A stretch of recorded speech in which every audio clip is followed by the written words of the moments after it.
But when Europe was rebuilt, ooh, City Hall, nice. When Europe was rebuilt, it was done so in a very American way, with American values and American, with American money for one thing, but also with American values, and it was good.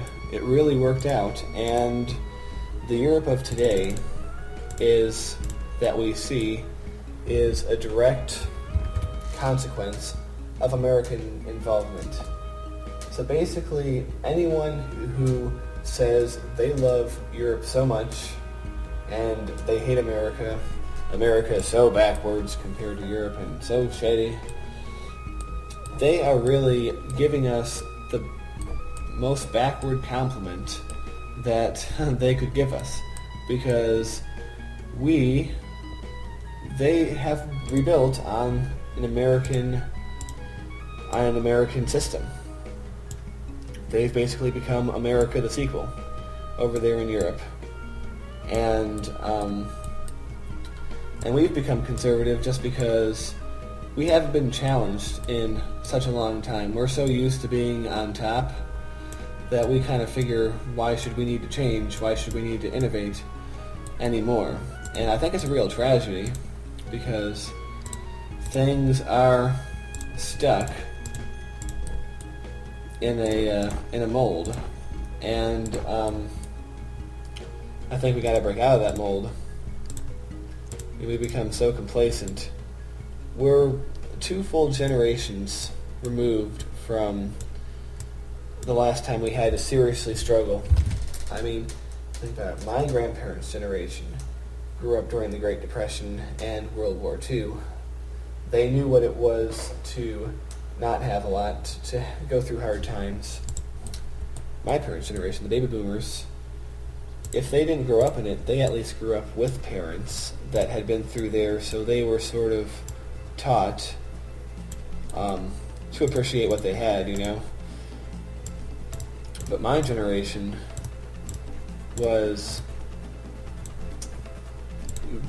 sort of raised with the mindset of, our parents tried to give us everything that their parents wouldn't give them. And our generation, we all got very spoiled as a result. And not to mention everything became super safe and super sterile. So there was generally just like a slackening of people. So this is why America, these are many reasons why America might not look so hot these days. But you have to remember, it was the American system that rebuilt Europe in the post-war era. So basically, if you live in Europe or you love Europe in any way, which I do, I absolutely love, the European way of doing things, especially places like Germany. Maybe not so much Italy. I've heard there's a lot of corruption there, but in Germany at least, I really love what they're doing over there. And if you like the way that things are going in Europe, well, not recently, because things are kind of going shitty everywhere, but just like the bigger picture appearance of things, thank an American. Next time you see an American, give him a big old hug. Tell him I told you to do it. Because it is really us. It is really us who are responsible. I mean, it is a wonderful thing. And this is why I can't be too hard on America. It's because we produce this, I mean, we might have problems, and believe me, we certainly have a lot of problems, but I think they are things that could still be overcome. I mean, not easily. I don't think it's going to be easy to overcome a lot of the holes that we've driven ourselves into. For one thing, I don't believe any longer that America is any longer a democracy. I think we are every bit as phony of a democracy as Iran or Russia. And you might say, well, how is that so? You know, I can go to the election booth and I can vote for candidates, and sure, absolutely, you can go to the voting booth and vote for your favorite candidates. I've done it every year since I gained a legal age.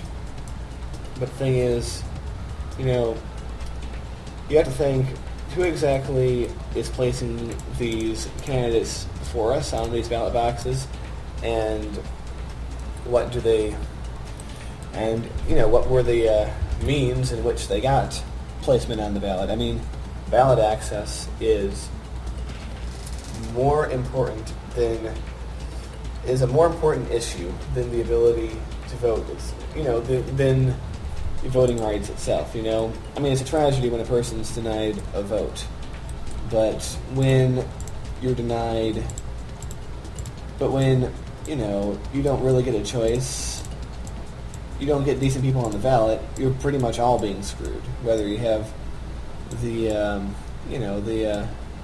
legit right to vote or not. You just don't have any say.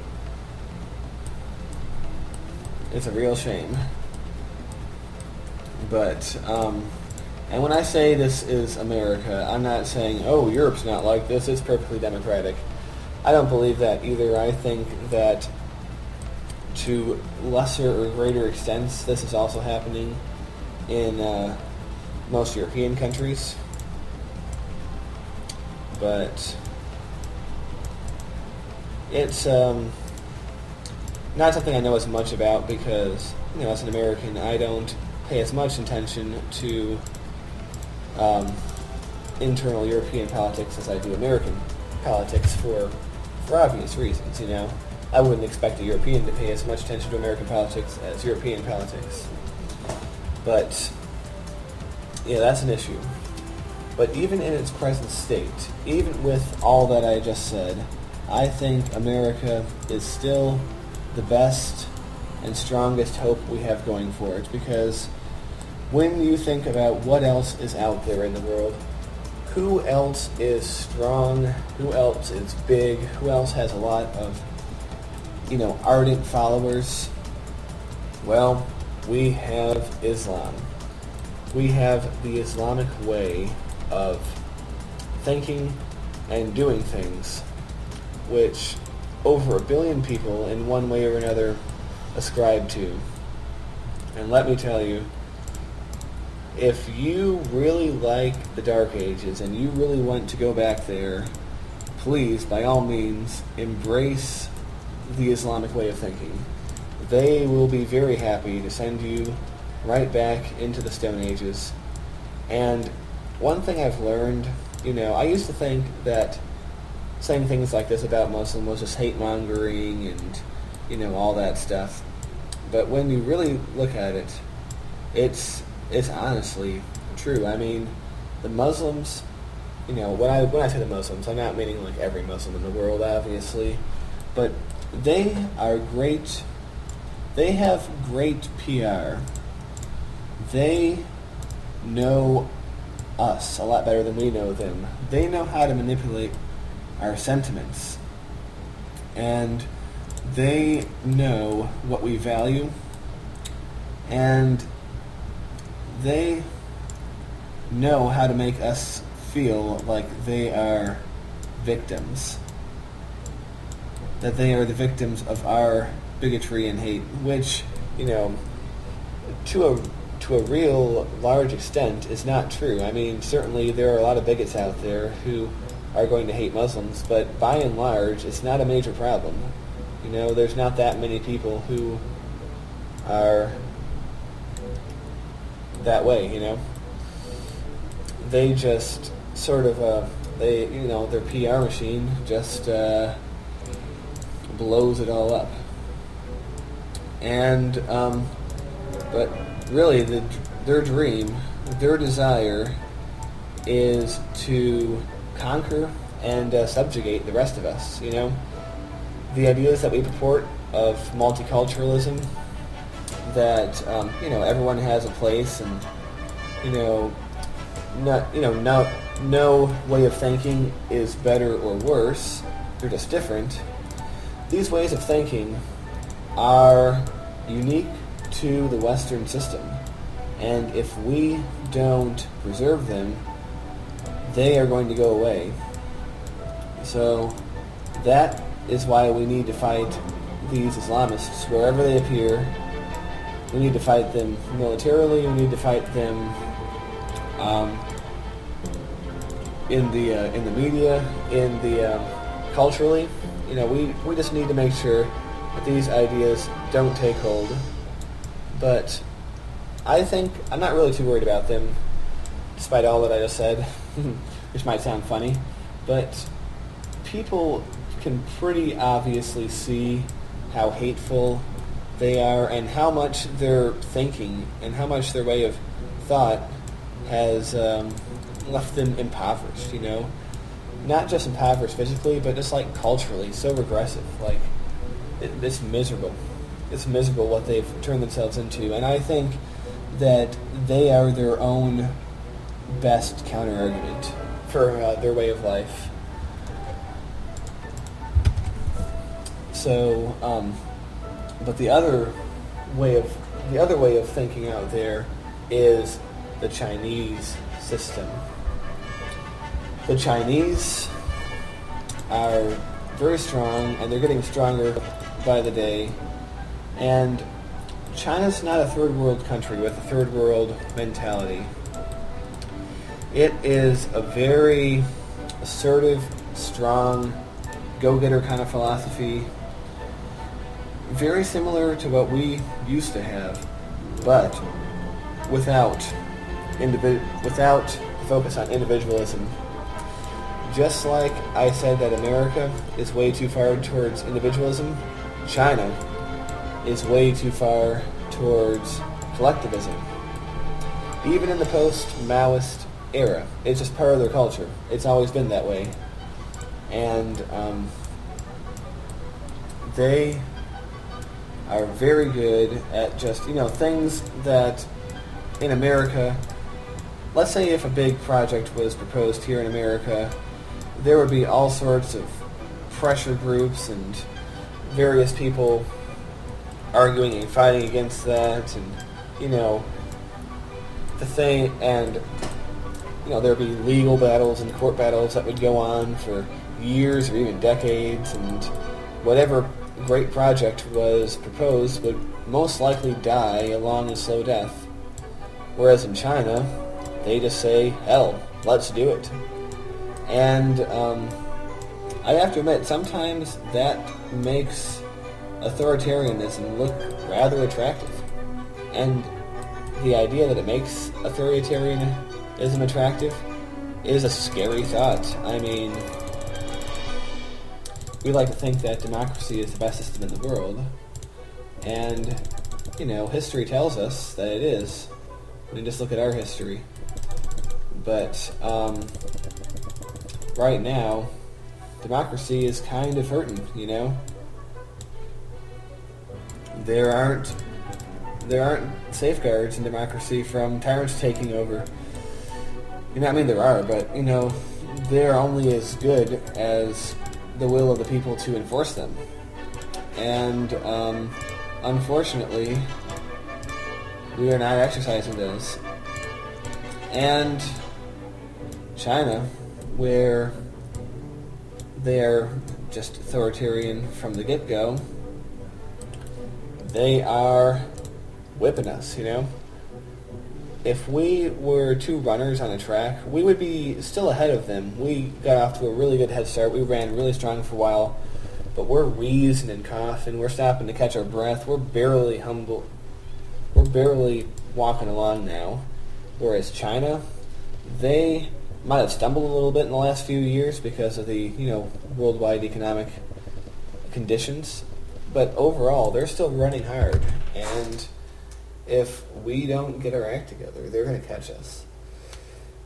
And if China replaces America as the dominant power in the world, if China is the one to, help build economies and things in Africa and Latin America, if they're the ones that are the main drivers of development, then we are going to see a world in which people are basically just robots. Creativity is not valued, and we are just sort of all automations. It's not going to be fun.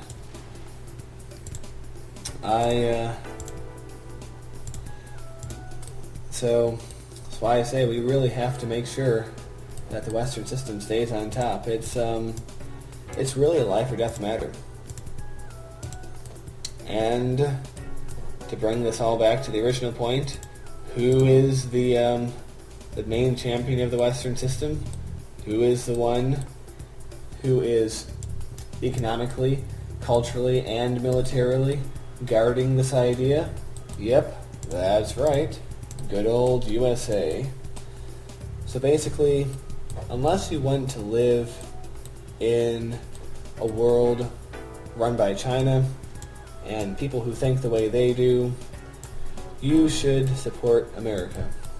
And I'm very glad to say that, after many phases of my life where I was more or less disenfranchised with America, I finally have come to understand that and finally have come to appreciate all that my country has done and all that it continues to do.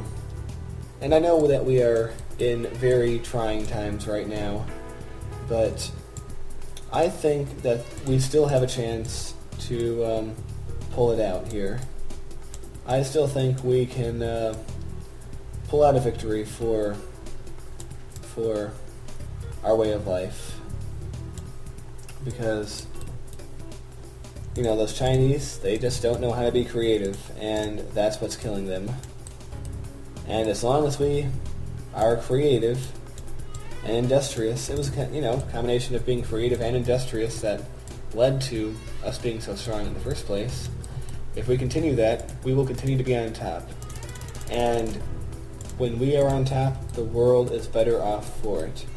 People who would otherwise think of doing harm will not do it just because of the knowledge that America is there and we are strong and we will stop them. And because we can, easily, anywhere in the whole world. And it's a very comforting thought to know that we have that power and China does not. For all its military power, it cannot do what we can do. And, even though I'm an atheist, I'm going to say, God willing, it never will. So that just about wraps up this session. Hope you liked what I have been doing. And next time I come into here, we are going to work on actually giving this place some damn services, because look at this money. We can be doing a lot to help these guys right now, so thank you, everybody. I had a great time talking to you today, and whether you agree or disagree with what I have to say, it's all good. I just hope that you are listening with an open mind and willing to at least consider it.